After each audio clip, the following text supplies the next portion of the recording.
Hello mga ka-idol.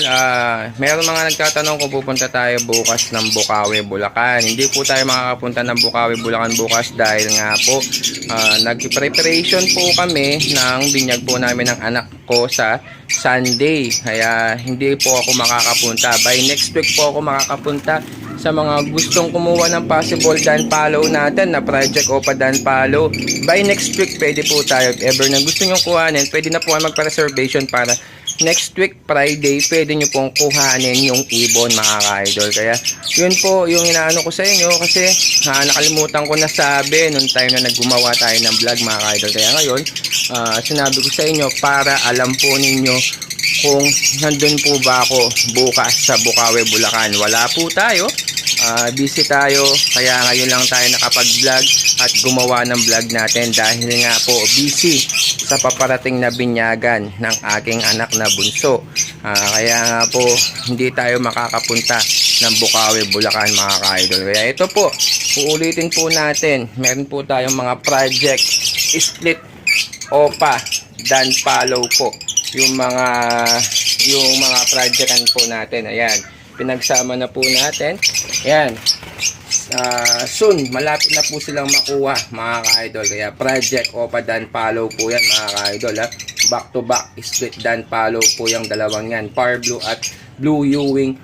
Split OPA, split dan follow, Par Blue OPA, split dan follow. Parehas po yan na both matured na po sila, kaya ready to breed na po sila mga ka-idol. Pinagpares na po natin kasi matagal natin hindi pinagpapares dahil meron po silang divider. Kaya kanina sabik na sabik sila sa isa't isa mga ka-idol. Tapos ito yung mga pababa natin, yung pinakita natin mga ka-idol. Ayan yung Par Blue Dilute, and then mga Personata possible split OPA.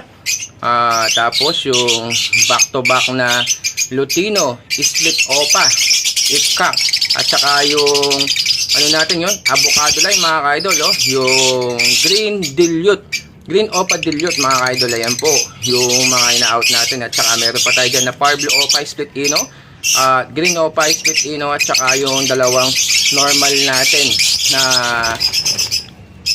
Blue Fisher split OPA split dilute, at saka yung green split OPA split dilute mga ka-idol. Ayan napakagandang mga ibon mga ka-idol. Kaya sa mga gusto na kumuha dyan, ayan po, nasa 4 months and up na po yan mga ka-idol. Going 5 months na sila itong katapusan na to mga ka-idol. Kaya konting tiyaga lang po mga ka-idol dahil magmamature din po yan. Mas maganda na bata po yung kukuha ninyo kasi pag matured na po yan, proven na po yan, baka hindi po sila makapangitlog na maayos, baka sira na po yung itlog nila.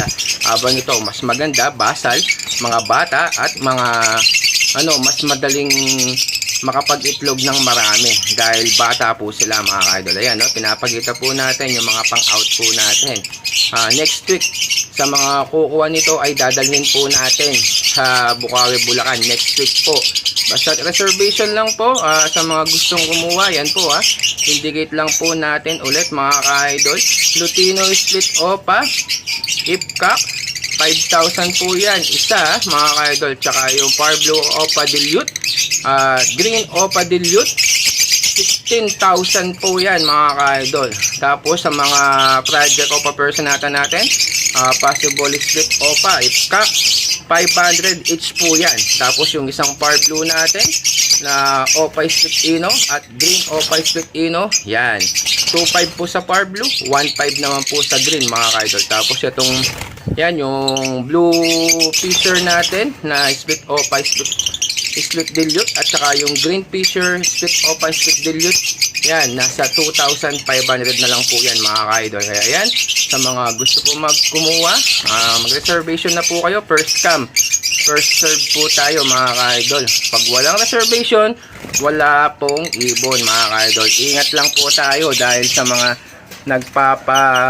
reserve na walang down payment mga ka-idol, dahil marami na pong ganun na modus. Magpapa-reserve, tatawagan ka, sasabihin pupunta sila ng Bukawi, Bulacan, pero yung ibon natin stress na po siya. Hanggang walang dumarating, wala pong kumukuha dun sa mga ibon na pinapa-reserve po nila mga ka-idol. Kaya iwas lang po tayo sa mga ganun na senaryo. Tapos ito pa po yung mga project OPA split pail follow po natin. Ayan, project OPA pail na po yan sa mga gustong kumuha. Ayan, nasa 4,000 pares po yan. Meron pa tayo dyan yung dalawang fire blue at violet Ewing OPA. Yan, mga split sa dilute yan. Yung Ewing na isa na violet Ewing ay split sa pail follow pa po yan mga ka-idol. Ayan po, pinapakita natin para ma-update ko po kayo mga ka-idol. Tapos ito naman yung project Red Factor OPA pail. Yan mga ka-idol, yan yung green. Yan, dalawang green. Ayan, papakita lang natin mga ka-idol. Yan, no?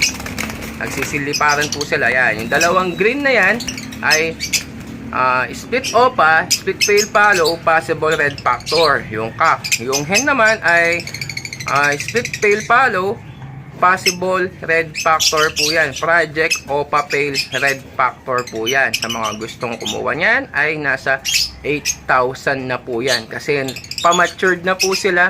Kaya tumataas po ang value ng ibon pag pamatured na po sila, ready for breeding na po sila mga ka-idol. Kaya sa mga gusto pong kumuha niyan ay pwede po tayo mag-reservation. Pag pina-reserve mo na yan, matik sa inyo na po yung ibon na yan mga ka-idol. Hindi po tayo nag-a-accept ng reservation na kukunin sa Bukawi, Bulacan kung wala po kayong down payment mga ka-idol. Kaya yan lang po yung mga pang-out natin. Tapos sa susunod, next week, mag-update tayo sa mga bago nating mga inakay. Meron na naman tayo nakapag-project tayo ng OPA pail follow Red Factor line. Ayan, nakapagpalabas po yung mga breeder natin na back to back post RF mga idol. Kaya hintayin lang natin. After po ng binyag, dun ko po i-update yung mga bago nating mga painakay dito sa ating aviary mga idol. Kung bago ka pa lang sa ating channel, huwag mo kalimutan mag-like at mag-subscribe at i-click mo notification bell button natin para lagi kang updated sa ating YouTube channel. Ayan, on deliver na naman maya maya sa Candaba, Pampanga mga idol. See you soon, Ma'am Melody. Thank you sa panibagong panibagong ulit mo na naman sa akin sa pagkuha mo naman ng bagong piyesa mo na naman mga ka-idol. Thank you Ma'am Melody. Shoutout sa iyo at saka shoutout sa inyong anak mga ka-idol. Thank you.